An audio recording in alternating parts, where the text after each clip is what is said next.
Welcome dear students. हम class 10th की जो इंग्लिश बुक है टुलिप सीरीज की वही आपके साथ डिस्कस कर रहे हैं और उसमें हम प्रोज सेक्शन पढ़ रहे हैं। प्रोज सेक्शन में हमने आज तक द सरमन एट बनारस तक पढ़ा है। उसके टेक्स्ट बुक के जो क्वेश्चंस हैं वो भी हमने आपके साथ डिस्कस किए। तो आज के लेक्चर में हम पढ़ेंगे लैंग्वेज वर्क। लैंग्वेज वर्क में मॉडल एक्सिलरीज आता है। मॉडल एक्सिलरीज जो है इसे हम मॉडल्स भी कहते हैं और ये बहुत ही जरूरी है आपके एग्जाम पॉइंट ऑफ व्यू से। अक्सर एग्जाम में इसके बारे में जरूर पूछा जाता है। सिर्फ 10th के एग्जाम में ही नहीं बल्कि 12th के एग्जाम में भी आपसे इसके बारे में मॉडल्स के बारे में पूछा जाएगा, या कोई भी कॉम्पिटिटिव एग्जाम हो मॉडल्स के बारे में अक्सर पूछा जाता है। इसलिए आज का लेक्चर जो है ये आपके लिए बहुत ही जरूरी है। तो आज के लेक्चर में हम डिफरेंट मॉडल्स के बारे में एग्जाम्पल्स के साथ समझेंगे। और अगर आपने अभी तक हमारे चैनल को सब्सक्राइब नहीं किया है तो जल्दी से सब्सक्राइब कीजिए और घंटी का बटन जरूर प्रेस कीजिए ताकि हमारी हर आने वाली वीडियो की नोटिफिकेशन अब तक सबसे पहले पहुंचे। तो आइए शुरू करते हैं। सबसे पहले मॉडल्स क्या होते हैं ये हमने जानना बहुत जरूरी है। Modal auxiliaries are those helping verbs that express mode of action denoted by the main verb. जो मॉडल एक्सिलरीज होते हैं ये हेल्पिंग वर्ब्स होते हैं और ये एक्सप्रेस करते हैं मोड ऑफ एक्शन, यानी एक्शन का मूड क्या होगा, denoted by main verb. First form of verb is used with the model auxiliaries. और ये भी आपके लिए जानना जरूरी है कि मॉडल एक्सिलरी के साथ फर्स्ट फॉर्म ऑफ वर्ब का इस्तेमाल होता है। Following are the members of the family of modal auxiliary, यानी मॉडल एक्सिलरीज की जो फैमिली है उनके ये नीचे दिए हुए मेंबर हैं। शल है, शल भी मॉडल एक्सिलरीज की फैमिली का एक मेंबर है। विल है, शुड है, वुड है, कैन है, could, may, might, must, ought to, use to, need and dare. तो ये डिफरेंट मॉडल्स हैं। आज के लेक्चर में हम इन्हें अलग अलग से पढ़ेंगे। सबसे पहले हम पढ़ेंगे यूज ऑफ वुड, यानी वुड का इस्तेमाल। तो जो ये मॉडल है वुड है इसे हम कहाँ कहाँ पे इस्तेमाल कर सकते हैं, आज हम इसी के बारे में ही पढ़ेंगे। Would is the past tense of will. Would will का पास्ट टेंस है and it is used in the following ways. और हम इसे नीचे दिए हुए तरीकों से यूज कर सकते हैं, इस्तेमाल कर सकते हैं। टू एक्सप्रेस पास्ट हैबिट, यानी जो माजी की हैबिट है उससे एक्सप्रेस करने के लिए, उससे जाहिर करने के लिए हम वुड का इस्तेमाल कर सकते हैं। जैसा कि she would go out for a walk daily, यानी इसका मतलब होता है कि वो रोजाना सैर के लिए निकलती थी। तो यहाँ पे हमने तभी वुड का इस्तेमाल किया क्योंकि पास्ट की जो हैबिट है इसे एक्सप्रेस करने के लिए हम वुड का इस्तेमाल कर सकते हैं। Gandhi ji would spend every morning, यानी गांधी जी हर सुबह गाते थे। तो तभी हमने वुड का इस्तेमाल किया क्योंकि ये पास्ट की हैबिट है। ऐसे जब भी आप किसी की पास्ट हैबिट को एक्सप्रेस करना चाहो तो वहां पे वुड का इस्तेमाल होता है। He would sit and talk all day, यानी वो सारा दिन बैठकर बातें करता था। तो अब इसका जो दूसरा यूज है वो है टू एक्सप्रेस डिटर्मिनेशन, यानी अज़म के इजहार के लिए भी हम इसे इस्तेमाल करते हैं। यानी जब हमने डिटर्मिनेशन यानी अज़म का इजहार करना होता है तो हम वुड का इस्तेमाल करते हैं। I would stand by him in any trouble, यानी मैं हर मुश्किल में उसके साथ खड़ा रहूंगा। तो इसका मतलब यही है। तो यहाँ पे डिटर्मिनेशन है, यहाँ पे अज़म है, यानी पक्का इरादा है कि मैं हर मुश्किल में उसके साथ खड़ा रहूंगा। तो तभी हमने यहाँ पे वुड का इस्तेमाल किया। ऐसे he would do it you like it और नॉट, यानी वो उसे करेगा चाहे आप पसंद करें या न करें। तो यहाँ पर भी डिटरमिनेशन है, यानी अज़म है यहाँ पर भी। ऐसे ही would go out for a walk regularly, यानी वो बाकायदगी के साथ बाहर सैर के लिए जाता है। तो यहाँ पर भी अज़म है, यानी पक्का इरादा करके वो बाहर जाता है, अज़म करके वो बाहर जाता है। अब नंबर थर्ड है टू एक्सप्रेस सजेशन। सजेशन बोलते हैं तजवीज को, यानी तजवीज के इजहार के लिए हम वुड का इस्तेमाल कर सकते हैं। यानी जब हमने तजवीज का इजहार करना होता है, जैसा कि would you take care of your health, क्या आप अपनी सेहत का ख्याल रखेंगे। तो यहाँ पे सजेशन है, यानी यहाँ पे तजवीज है। ऐसे he would you study regularly, क्या आप बाकायदगी से मुताला करेंगे। अब इसके बाद है number 4 to express polite request, यानी शाइस्ता दरख्वास्त के इजहार के लिए हम वुड का इस्तेमाल कर सकते हैं। जैसा कि would you please give me your book, क्या आप मुझे अपनी किताब देंगे। तो यहाँ पे पोलाइट रिक्वेस्ट है, यानी मोदिबाना गुजारिश भी हम कह सकते हैं या शाइस्ता दरख्वास्त। Would you take a cup of tea, क्या आप चाय का एक कप लेंगे। Would you please give me your bicycle, क्या आप मुझे अपनी साइकिल देंगे। तो यहाँ पे पोलाइट रिक्वेस्ट है।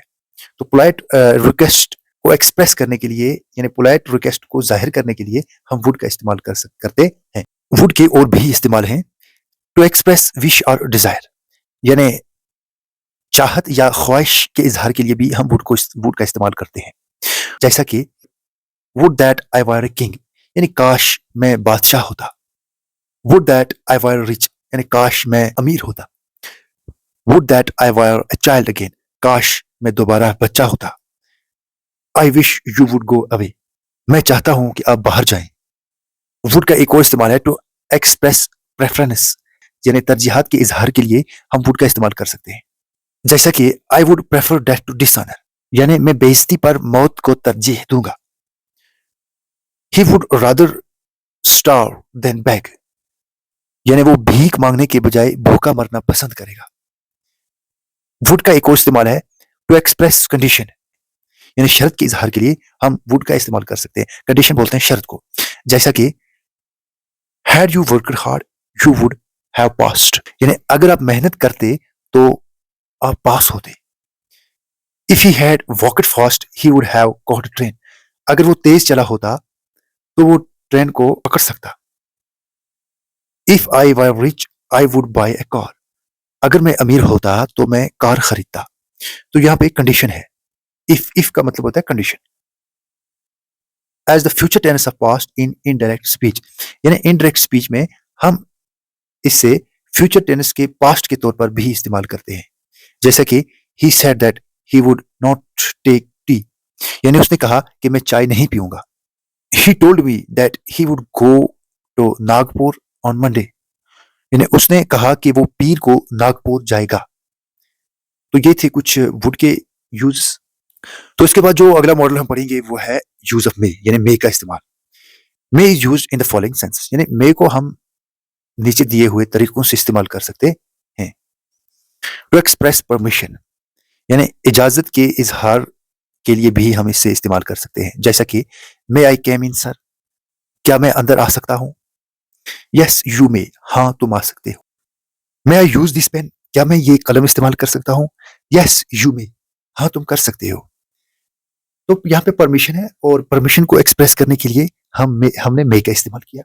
तो अब दूसरा है पॉसिबिलिटी यानी पॉसिबिलिटी के लिए भी हम मे का इस्तेमाल करते हैं। जैसा कि इट मे रेन टुडे यानी आज बारिश हो सकती है।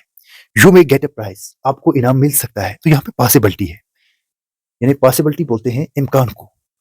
बारिश का इम्कान है आपको प्राइज मिल सकता है इसका इम्कान है। तो इस इम्कान को जाहिर करने के लिए हमने मे का इस्तेमाल किया। She may be at home वो घर पर हो सकती है। तो ये इम्कान है पॉसिबिलिटी है। The road may be blocked यानी सड़क ब्लॉक हो सकती है। तो यहाँ पे पॉसिबिलिटी है। ऐसे हम पर्पस के लिए भी मे का इस्तेमाल कर सकते हैं। पर्पस का मतलब होता है मकसद यानी मकसद के लिए भी हम मे का इस्तेमाल कर सकते हैं। We eat so that we may live तो यहाँ पे पर्पस है यानी हम खाते हैं ताकि हम जिंदा रहें। तो यहाँ पे मकसद है हम किसी मकसद के लिए खाते हैं और मकसद क्या है जिंदा रहना। तो तभी हमने यहाँ पे मे का इस्तेमाल किया यानी पर्पस के लिए भी हम मे का इस्तेमाल कर सकते हैं। He works hard so that he may pass यानी वो सख्त मेहनत करता है ताकि वो पास हो जाए। यानी यहाँ पे मकसद है मेहनत करते हैं किसी मकसद के लिए और मकसद क्या है पास होना।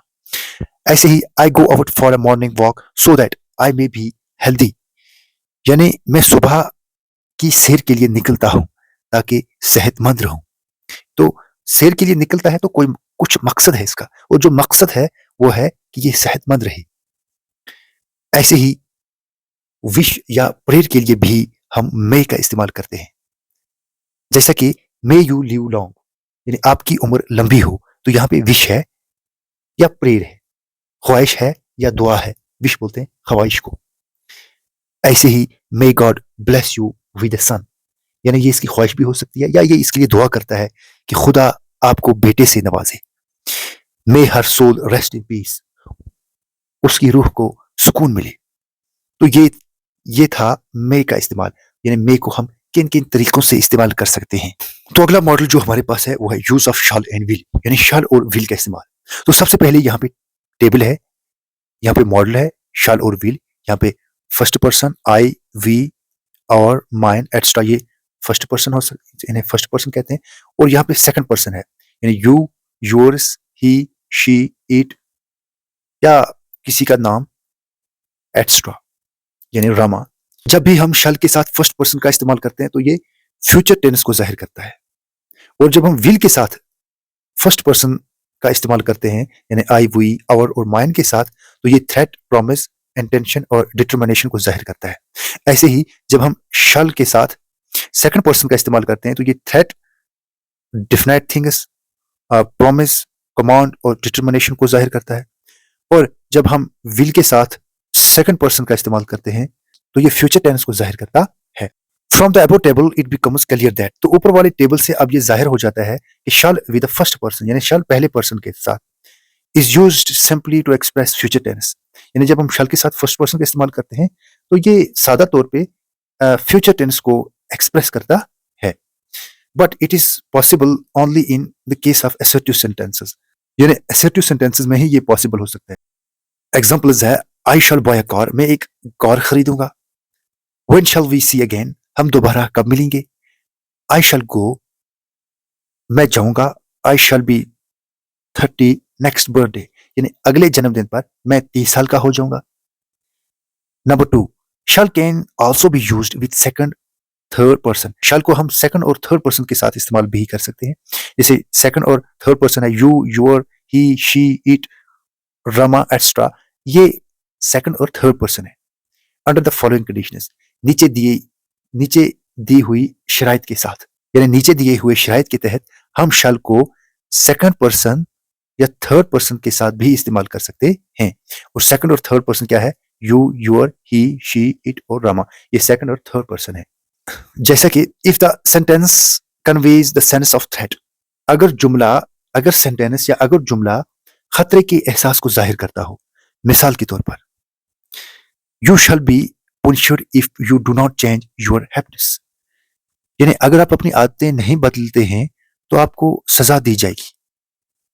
You shall be fired if you do not mend your ways, अगर आप अपने तरीके दुरुस्त नहीं करते तो आपको बरतरफ किया जाएगा। If the sentence conveys the sense of promise, example, अगर जुमला किसी वादे के एहसास को जाहिर करता हो, प्रॉमिस बोलते हैं वादे को, मिसाल के तौर पर he should be given a reward for his ability, यानी उसे उसकी काबिलियत का इनाम दिया जाएगा। You shall have a holiday tomorrow, यानी कल आपको छुट्टी होगी।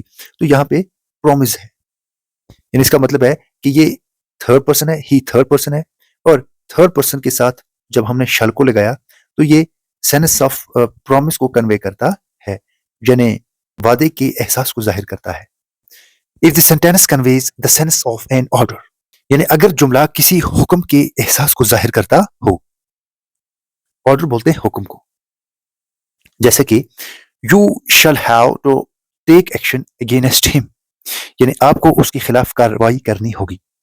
तो यहाँ पे यू है और यू के साथ हमने शैल का इस्तेमाल किया, और जब यू के साथ यानी ये सेकंड पर्सन है, तो सेकंड पर्सन के साथ जब शैल का इस्तेमाल होता है तो यहाँ पे क्या होता है, तो यहाँ पे ये जुमला हुक्म के एहसास को जाहिर करता है। ऐसे ही candidates shall remain in their seats until all the papers have been collected, यानी तमाम कागजात जमा करने तक उम्मीदवार अपनी नशिस्तों पर मौजूद रहेंगे।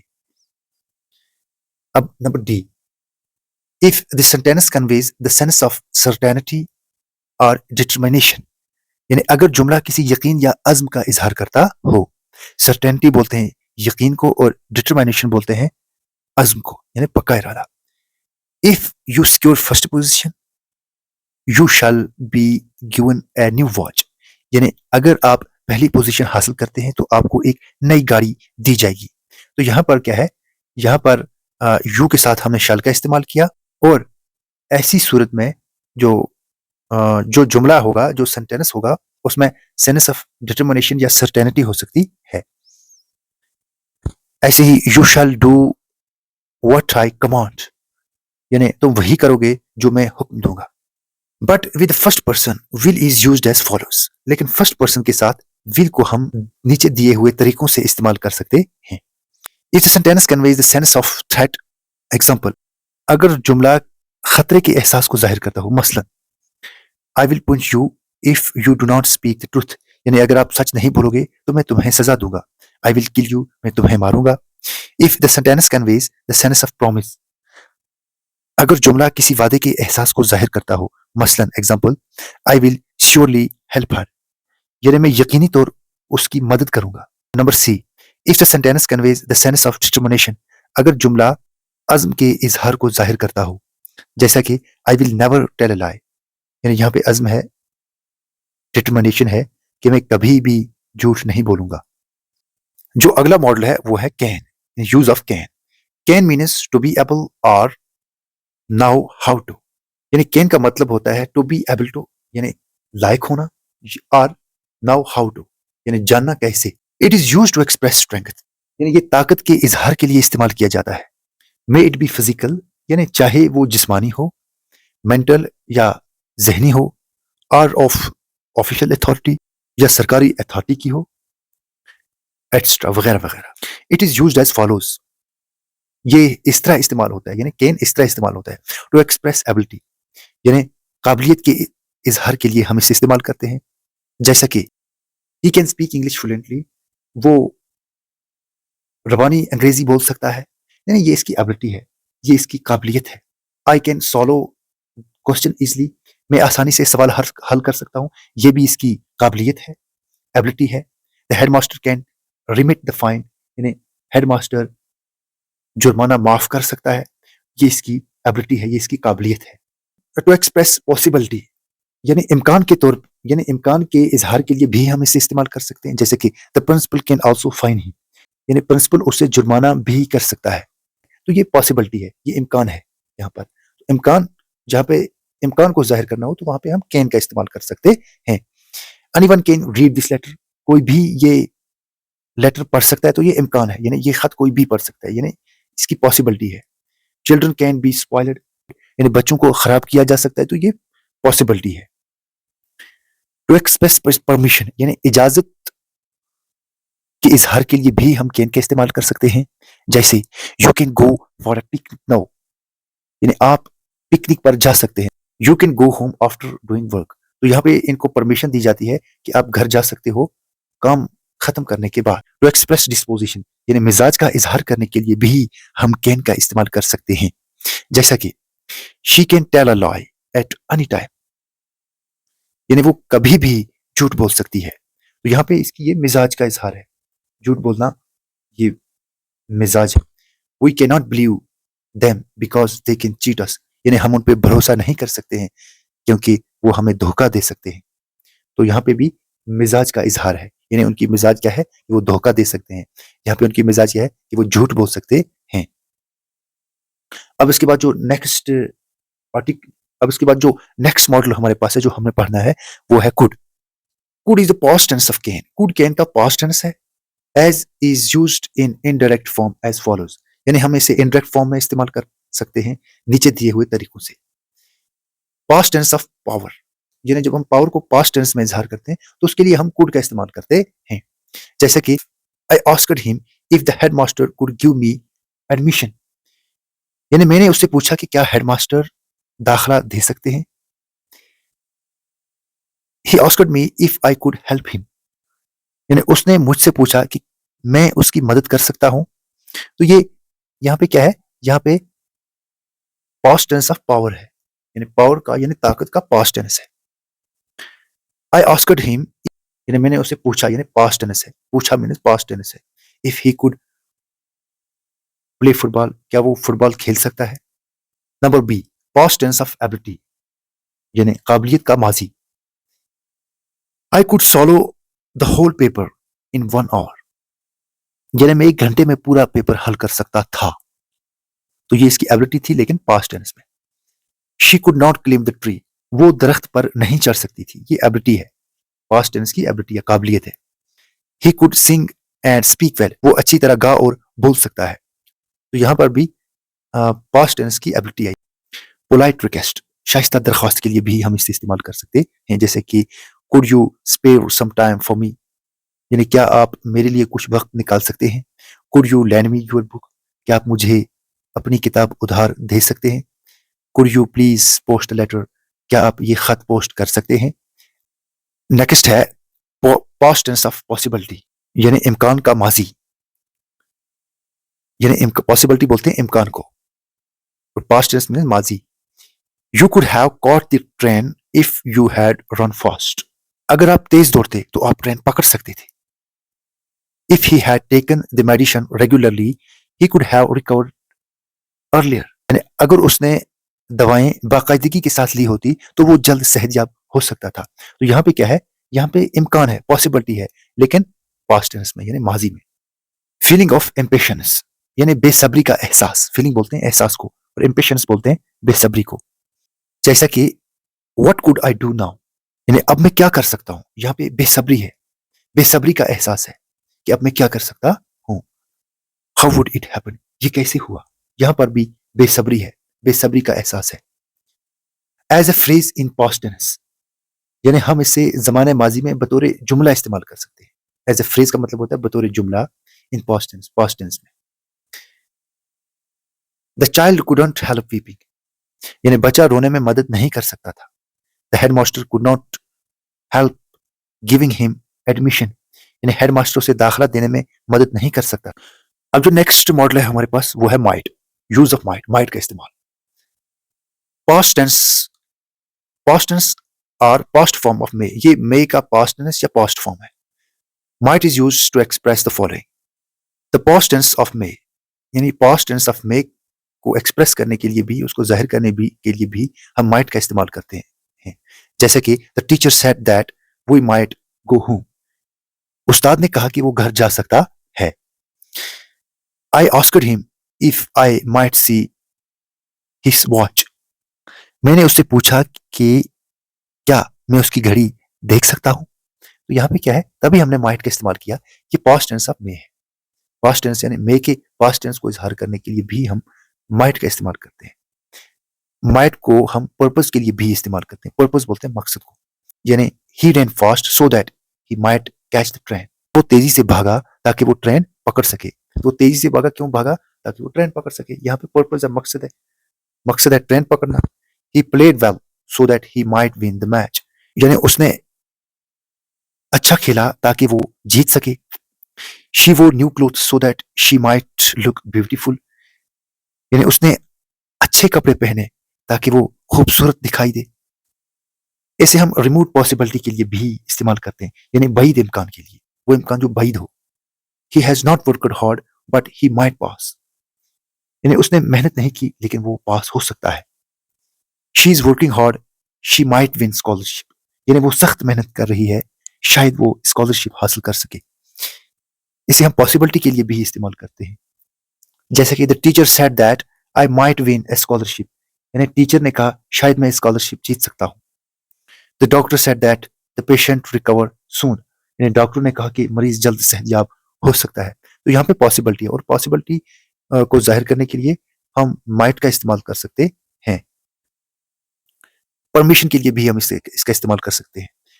The teacher said that we might go for the picnic, future condition के लिए भी हम इसे इस्तेमाल करते हैं, यानी जब हमने फ्यूचर कंडीशन का इजहार करना हो, यानी आने वाले जमाने में किसी भी शर्त का इस्तेमाल, किसी भी शर्त का इजहार करना हो तो हम माइट का इस्तेमाल वहां पे करते हैं। इफ ही गेट्स मनी, अगर उससे पैसे मिलते हैं, he might go to England, वो इंग्लैंड जा सकता है। यानी यहाँ पे कंडीशन है और फ्यूचर कंडीशन है, यानी आने वाले जमाने की। अगर उससे पैसे मिलते हैं, अगर नहीं मिले तो वो इंग्लैंड नहीं जा सकता, लेकिन बोलता है अगर उससे पैसे मिले तो ही वो इंग्लैंड जा सकता है, पैसे नहीं मिले तो नहीं जा सकता है। If she works hard she might top the class, अगर वो सख्त मेहनत करती है तो वो क्लास में टॉप कर सकती है। तो यहां पर भी कंडीशन है लेकिन फ्यूचर टेंस में कंडीशन है। तो हमारे पास जो अगला मॉडल है वो है must. Must is use to express following. Must को हम नीचे दिए हुए तरीकों से इस्तेमाल कर सकते हैं, जैसे necessity, you must help your friend, यानी यहाँ पे ये जरूरी है, नेसेसिटी बोलते हैं जरूरी को। You must help your friend in the hour of need, यानी जरूरत के वक्त आप अपने दोस्त की जरूर मदद करें। You must run fast to catch the train, यानी ट्रेन को पकड़ने के लिए आप जरूर तेज दौड़ें। You must work hard to get good marks, यानी अच्छे मार्क्स लाने के लिए आपको चाहिए कि आप हार्ड वर्क करें। तो यहाँ पे नेसेसिटी है। तो ऑब्लिगेशन के लिए भी हम इसे इस्तेमाल करते हैं। ऑब्लिगेशन बोलते हैं जिम्मेदारी को, यानी सोल्जर्स मस्ट ओबे देयर कमांडर्स, यानी सोल्जर्स को अपने कमांडर की इताअत करनी चाहिए। तो यहाँ पे ये ऑब्लिगेशन है, ये उनकी जिम्मेदारी है कि वो अपने कमांडर की इताअत करते हैं। Parents must look after their children, यानी पेरेंट्स को अपने बच्चों की देखभाल करनी चाहिए, तो ये भी उनकी जिम्मेदारी है, ऑब्लिगेशन है। डिटरमिनेशन के लिए भी हम इस्तेमाल करते हैं, यानी अज़्म के लिए। I must leave for Chandigarh, यानी मुझे चंडीगढ़ के लिए जाना चाहिए। तो यहाँ पे डिटरमिनेशन है, अज़्म है, इरादा है, पक्का इरादा है। I must try my luck, मुझे अपने किस्मत आजमानी चाहिए। कंपल्शन के लिए भी हम इसे इस्तेमाल करते हैं, यानी मजबूरी के लिए, कंपल्शन बोलते हैं मजबूरी को। जैसे कि we must follow the rules of road, यानी हमें ये हमारी मजबूरी है कि हमें रोड के जो रूल्स हैं वो फॉलो करने चाहिए। अगर नहीं करेंगे तो फाइन हो सकता है, चालान हो सकता है। You must not hurt the feeling of others, यानी यहाँ पे ये हमारी मजबूरी है कि हमें दूसरों की फीलिंग जो है उससे हर्ट नहीं करना चाहिए। सर्टेनिटी और बिलीफ के लिए भी हम इसे इस्तेमाल करते हैं, यानी यकीन के लिए भी, जैसा कि he must have lost his temper, she must have broken my slate, ऐसे ही प्रोहिबिशन के लिए भी इस्तेमाल करते हैं, यानी ममानियत के लिए। You must not leave the class without my permission, यानी आपको मेरी इजाजत के बगैर क्लास नहीं छोड़ना चाहिए। तो इसे हम एम्फेटिक एडवाइस के लिए भी इस्तेमाल कर सकते हैं। एम्फेटिक एडवाइस बोलते हैं यानी जोरदार मशवरा। You must learn your lessons regularly, यानी आपको अपना सबक हमेशा सीखना चाहिए। You must give up smoking, तुम्हें स्मोकिंग जरूर छोड़ना चाहिए। ये एम्फेटिक एडवाइस है, यानी जोरदार मशवरा है। तो अब हम टेक्स्ट बुक पे आते हैं। Now use the appropriate models in the following sentences. तो मॉडल्स अब आपने सीख लिए, तो ये मॉडल्स आपने इन नीचे दी हुई सेंटेंसेस में इस्तेमाल करने। जैसे कि every day he would do jogging in the morning, तो यहाँ पे इसकी तो हमने यहाँ पे वुड का इस्तेमाल किया। वुड का इस्तेमाल इसलिए किया क्योंकि ये पास्ट हैबिट को जाहिर करता है, यानी वो हर दिन सुबह सवेरे जॉगिंग करता था। ऐसे ही सेकंड है, I would be glad to hear from you, he may take the car, वो गाड़ी ले सकता है। तो यहाँ पे पॉसिबिलिटी है, तभी हमने यहाँ पे मे का इस्तेमाल किया। I will leave the office as soon as I have finished, यानी जो ही मैं अपना काम खत्म करूंगा तो मैं ऑफिस को छोड़ूंगा। तो यहाँ पे विल का इस्तेमाल किया। ही said that I could use this laptop, यानी उसने उसने कहा कि मैं ये लैपटॉप इस्तेमाल करता था। यहाँ पे कुड तभी हमने लगाया क्योंकि ये एबिलिटी है बट इन पास्ट। ऐसे ही will be waiting at the airport when we arrive. Number 7, measles can be quite dangerous. Number 8, the child could not help weeping. Parents must look after their children. तो यहाँ पे must आएगा। We must respect our parents. तो यहाँ पे भी must आएगा। We should not worry. तो यहाँ पे should आएगा। He could not face his enemy. I would prefer death to dishonor. यानी मैं बेइज्जती पे मौत को तरजीह दूंगा। तो यहाँ पे हमने would इसलिए इस्तेमाल किया क्योंकि यहाँ पे प्रेफरेंस है, तरजीहात है। We should help the poor, यानी हमें गरीबों की मदद करनी चाहिए। She didn't tell a lie at any time. Would that I were rich, यानी काश मैं अमीर होता। तो यहाँ पे भी हमने वुड का इस्तेमाल किया क्योंकि यहाँ पे विश है और विश के लिए हम वुड का इस्तेमाल करते हैं। Take light diet lest you should fall ill. How could it happen? Gandhi ji would spend every morning, Gandhi ji हर सुबह गाते थे। तो ये पास्ट हैबिट है और पास्ट हैबिट को जाहिर करने के लिए हम वुड का इस्तेमाल करते हैं। We eat so that we may live, हम खाते हैं ताकि हम जिंदा रहें। तो यहाँ पे पर्पस है, तो पर्पस के लिए हम मे का इस्तेमाल करते हैं। हम खाते हैं, पर्पस क्या है? ताकि हम जिंदा रहें। इसी के साथ आज का लेक्चर यहीं पे खत्म होता है। नेक्स्ट लेक्चर में हम रिलेटिव क्लास पढ़ेंगे। आखिर पर कमेंट सेक्शन में अपनी राय का जरूर इजहार कीजिए। आपकी राय हमारे लिए बहुत ही जरूरी होती है। Thanks for watching.